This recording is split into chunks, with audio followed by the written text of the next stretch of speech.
My name's Todd Zhang, and I'm the CEO of Falcon Fulfillment. We're an omni-channel warehousing and fulfillment company. And I want to just thank you for coming to hear about the secret tool of successful e-commerce brands. However, are successful e-commerce brands really online only? While 76% of US adults are shopping online, 50% of consumers prefer shopping in a physical store. So having stated the stats, we know from the pandemic has shown that brands have to be flexible in how the consumer can engage, purchase, and take possession of the product.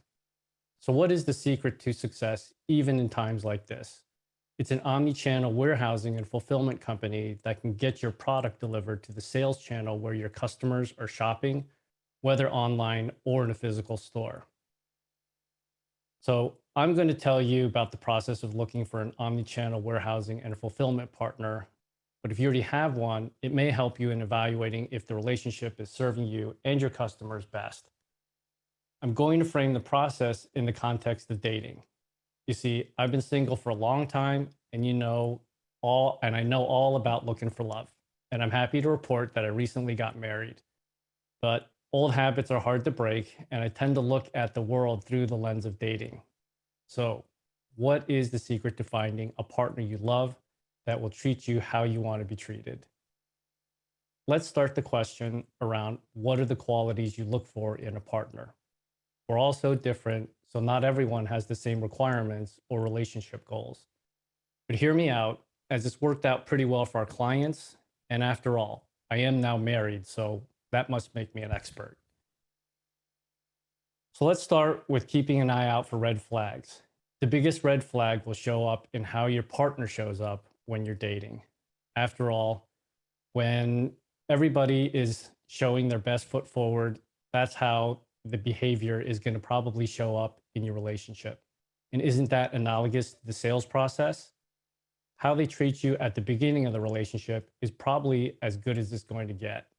But if it's good in the beginning, it's a matter of keeping best practices working, not just in the beginning, but throughout the relationship.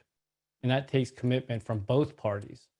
So pay keen attention to how the relationship is from the start. Are they responsive with their communication? Do they get you the information that you need when they say they will? Are they open to a tour of their facility and showing you how they process orders? How about showing you their client portal where you can see their order flow and inventory real time? Now let's move on to the more positive aspects of seeking your perfect fulfillment partner. You're looking for a partner with good communication skills and is flexible in processing what you're communicating. You want them to have a good order management system. Like when you ask them for a coffee from Starbucks, they know that means you want a grande, decaf, vanilla latte, extra hot, no foam. It's a system that can translate your order into the component parts from your shopping cart to the warehouse management system and can turn an order into a shipment. It can flexibly process orders in different ways, like merging an upsell order with a base order or merging multiple orders going to the same address or splitting orders that they may have that have back-ordered inventory or putting holds on certain orders that allow for customer service to confirm. So flexibility is key. But not only are good communication skills important, but you want good communication skills 7 days a week, not just 5 days a week, right? Nothing is worse than sending a text and having to wait 3 days before hearing back. Well, your customers don't want to send an order in on a Friday and have to wait 3 days to get tracking back. So find yourself a warehouse that's open 7 days a week and is sending your customers tracking as your orders are being fulfilled. Timeliness of communication is important too, not only for your customers, but for you too. You want to have an account rep that gets back to you when you have questions and issues. And let's be real, all relationships have their ups and downs, and caring, timely communication is important. And how do they live? Are you more impressed when they live in a clean, orderly place? Why would you settle for anything less from your 3PL? You'd want them to have a nice, clean, grade A space that is temperature controlled and orderly. After all, We're talking about where your inventory is going to live before it gets shipped to your customer. And that's your money sitting on shelves. And what do they say about real estate? Well, it applies to warehouses too. Location, location, location. To put it in the context of dating, if they live in the wrong neighborhood, crime could be an issue. Or they could be in the boonies and meeting up or getting to good restaurants and entertainment could be a long drive. Same for your 3PL's warehouse. Is it close to a sorting center of the major delivery services like DHL, FedEx, UPS, or USPS? How far is it from a major airport? Is it close to a major thoroughfare for trucking or rail transport? These three factors alone can have a significant impact on transit times and costs. Access to sorting centers, transportation hubs, major thoroughfares is important for the location of the warehouses. How about dress? It sounds shallow, but let's be honest. We do judge a book by its cover, especially on our first date. What can your 3PL help you dress up your initial package? You know, they say you can never get a second chance to make a first impression. So how about a custom box with your branding on it? How about an insert to let your customers know more about your product, your company, or the other products that you sell? If you really want to get fancy, you could put a card in with a URL on it that links to a video that helps them to your company family and thanks them for purchasing your product. Consistency is good too, right? Well, how are your 3PL's processes? Are they consistent in providing accurate shipments? Are they technologically capable? Do they have the flexibility to handle a spike in orders from a big marketing campaign? Will orders that come in afternoon still get shipped out the same day? Consistency and flexibility. And of course, the best things come in small boxes. So you want to make sure the provider is able to right size the boxes so it reduces corrugate waste, lowers void fill, which is plastic that often ends up polluting our oceans, and it keeps the weight lower. So it lowers the carbon emissions from shipping and it lowers the cost for you.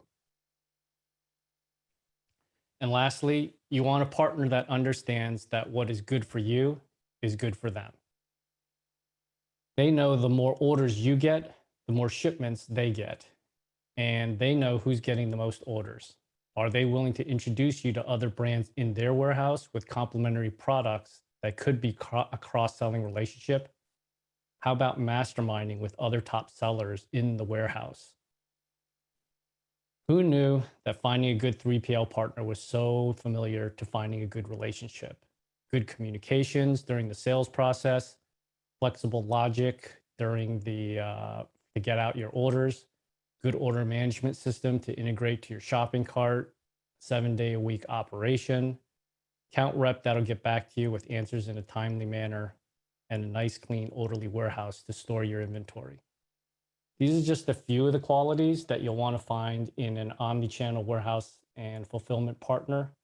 And if you want a full list, go to Falcon Fulfillment/Founder Made, and you can download the complete guide.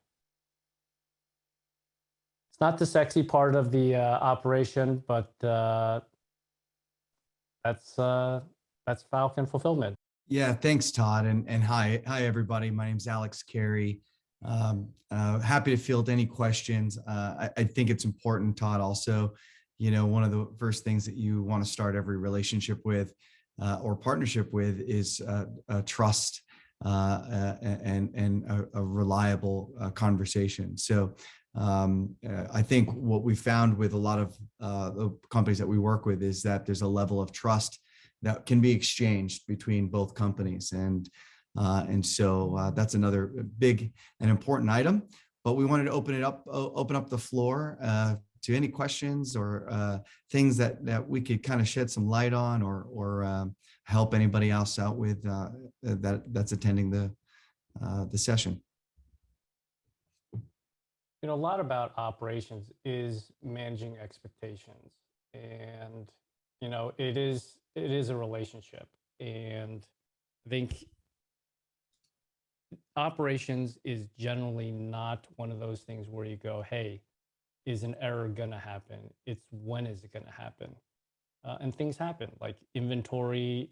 You run out of inventory because the manufacturer couldn't get it put together in time. We have some health electronics and they're having issues with getting chips. And so they got every single item in but the chip. And now it's coming into November and they have no inventory, but they got a shipment in, and now they're looking pretty good for December. So they're continuing to pre-sell, and we're holding those orders on back order. And as soon as those come out, we'll clear the back orders first, and then we'll start fulfilling the orders moving forward. And because we're kind of working with that, we can help them with their supply chain and their forecasting. So, hey, Todd, we've got a couple questions that have come in while you were mentioning that, which are, I think, is important. One of the ones that came up was, what's the biggest mistake you see brands making when it comes to fulfillment? So a loaded one. There's quite a few, and it's obviously unique to different industries and whatnot. But in general, is there one that comes to mind initially? The one that I see is inventory distribution. So getting a map of where your marketing is being dispersed and then where your customers are. So what we do is we'll grab 60 to 90 days worth of data and put that out on a map. And it gives you a pretty good heat map as to where your customers are buying, especially for direct to consumer, or you could do the same thing with retail. And so that tells you where you want to distribute your inventory. So whether it's East Coast, West Coast, North Side, West Side, South Side, you want to get and optimize where your inventory is being held because it lowers your transit times and your costs. So I think that's probably the biggest. The next is looking at your costs. Getting order level costs is really important because what you're trying to gauge on a cost basis is how much did that package actually cost me to get to the customer. So from the time I ordered, from the time I got the product produced, adding my marketing cost on top of that to convert the customer, and then the logistics and the fulfillment. So all of that really is the turn cost, and getting a logistics provider that'll give you that on an individual basis so that you have attribution of costs. I think that's probably the second biggest. That's good. Speaking of cost, there was a question that actually came up that's specific to if you were launching a new product coming up for direct to consumer in February or early next year. Let's just say early next year. What would you say you could be doing right now to try and reduce all of the increased costs that companies are now seeing due to supply chain issues? I do also want to preface that we are starting to see some of that loosening up. It's slowly but surely. It's not anything dramatic, but I think we're starting to see a little bit of a light at the end of the tunnel going into next year. So I think that's a positive note, but maybe you could shed some light on that, Todd, in terms of how a new company, a startup, maybe someone that has some experience in this field already, but how they can kind of look at minimizing costs as they expand. Yeah, I was actually in a discussion with a bunch of folks from the supply chain, everybody from the port management to the truck management to the rail guys, warehouses, and it's not going to get better. I mean, there's a massive shortage in truckers. There's 80,000 truckers roughly that are where there's a shortage of drivers. And that's not an issue that's going to be solved in a short amount of time. And this was an issue before COVID started, and it continues to be an issue. I think what changed was the economy came to a stop and everything kind of, the queue just backed up. Just like traffic occurs, once something backs up, it's difficult to get things started back up and moving. And what we're seeing now is, how do you as a merchant look at that same issue and say, what can I do to avoid um, any issues with my supply chain? But more so, it's what are you going to do relative to your inventory? So I know a lot of the larger merchants that we have are buying extra inventory because you don't know, you're kind of looking at the futures, and with inflation, it is, interest rates where they are, you can get inventory financing, and the money right now is relatively cheap. So you're better off buying more to make sure that you don't run out. Yeah, that's good. That's really good. Wanted to touch on, since it's right around the corner, holiday season is knocking on everybody's door.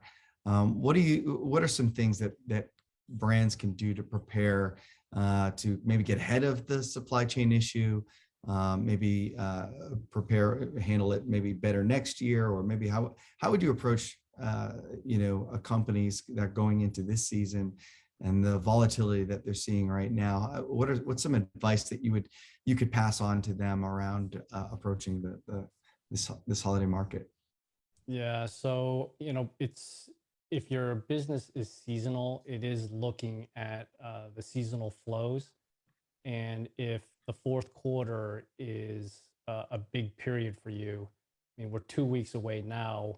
If you're not moving product by September and you're pretty much prepped by October, November's too late. We did have a customer come to us basically the week before Black Friday saying that their 3PL provider was not doing well. They were misshipping product out, and the inventory was just a mess. It was a personal friend, and so I said, okay, we'll help you out.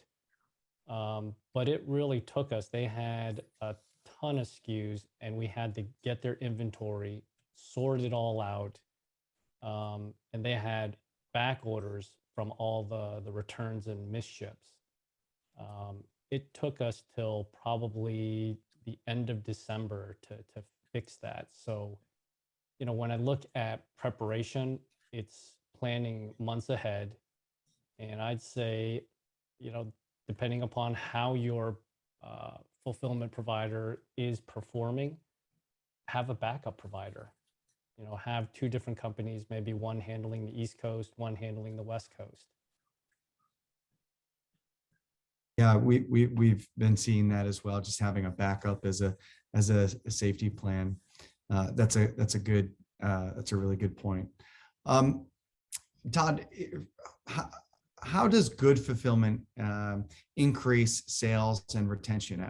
Have we come across instances where we've been able to assist brands in actually amplifying or increasing repeat purchases? I know for us, you and I have talked about this a lot from the subscription model, and I've got some thoughts, but I'd love for you to kick that one off. That's a great question. Yeah, 100%, 100%. So if you're having fulfillment issues, customers are going to complain, your reviews go down, and it's kind of like a downward spiral. When that gets fixed, you get better ratings, people are happy. If they're surprised by something you put in the package, that could increase the purchase. Inserts are huge because that's that communication. You're building your relationship with the buyer. What you put in that box could be the difference between them coming back to purchase, being introduced to the other items that you have to purchase. So, it's the whole post-purchase, whether it's online or primarily online. And I think that's the biggest advantage is you can continue that conversation with the merchant um, after they've already purchased, and try and get them back to uh, talk to the brand, to engage with the brand. It's awesome. Yeah, it's good.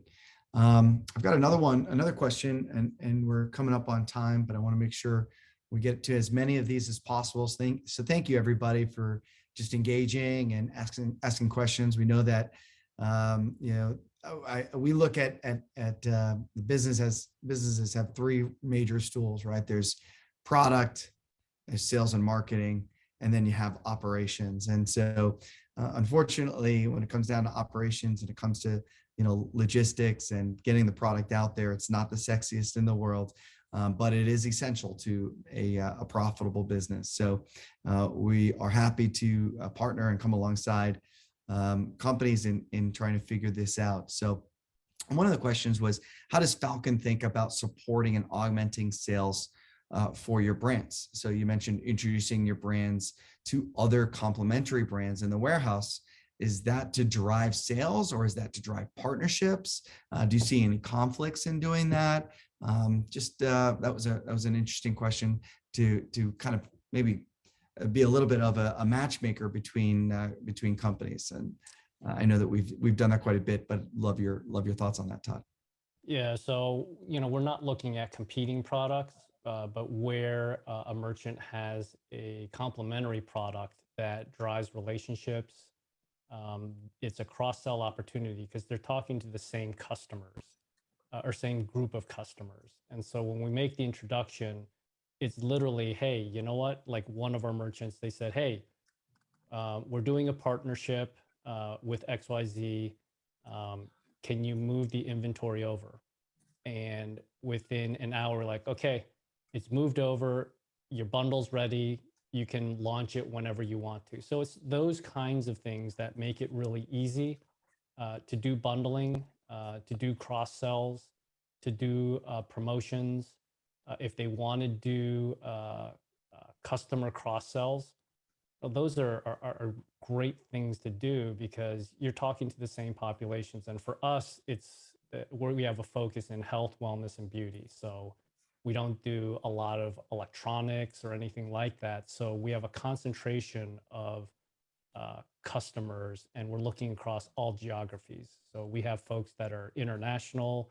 In fact, 30% of our shipments are international. So if you want more of a international flavor, we're interested to find out. And guys are always looking for partnerships, right? It's all about getting your product out into the marketplace in as many people's hands that could really utilize it.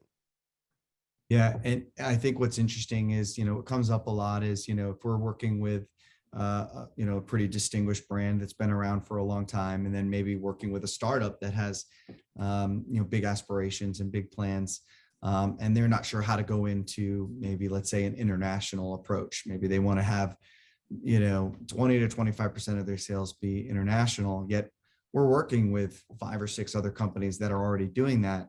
I think that's where your fulfillment partner can kind of come in and say, hey, you know what, we're actually have a great relationship with someone that's doing this. We'd love to put you in touch. And so we want to be able to share success stories. So then, each other can share in that. So I think that's another element that, don't hesitate to rely on your partner, your 3PL partner, to make some introductions, or to say, hey, what are you seeing success from some of your other companies that are maybe in a similar field or even in a completely different field? How are they handling international? How are they handling ground transportation, and allowing for a crossbreed of ideas and creativity? So I think what's also large was that, with the whole iOS update and my media going gosh. up, we see on the back end who's continuing to scale even in these, difficult times. And we'll ask. I mean, we'll ask them, hey, do you mind sharing, what you're doing that's really increasing your volumes? And most of the time, they're not going to share with everybody, but within the community, they'll share some of that with other customers that are in the warehouse. And that's proven to be really valuable to the other participants. Yeah, that's a good point. The iOS update has been crippling to many brands, and so I'm sure everyone is feeling the pain that's here on this session. But we've come to our time. We wanted to thank everybody for joining and helping listening to us. If you have any further questions, feel free to reach out to Todd or myself at Falcon Fulfillment. We've got a bunch of free content on the site, some really in-depth guides on a holiday guide, how to approach the holidays, an overall fulfillment guide. They're free. We hope they're helpful for you, and we'd love to help answer any additional questions. Over to you guys. Thank you. Awesome. Thank you so much, Alex and Todd. And Todd, I loved how you compared finding a partner in love to how you find a fulfillment partner. There were so many good points in there, not just for business, but also for dating and relationships. So thank you for that. I learned a lot.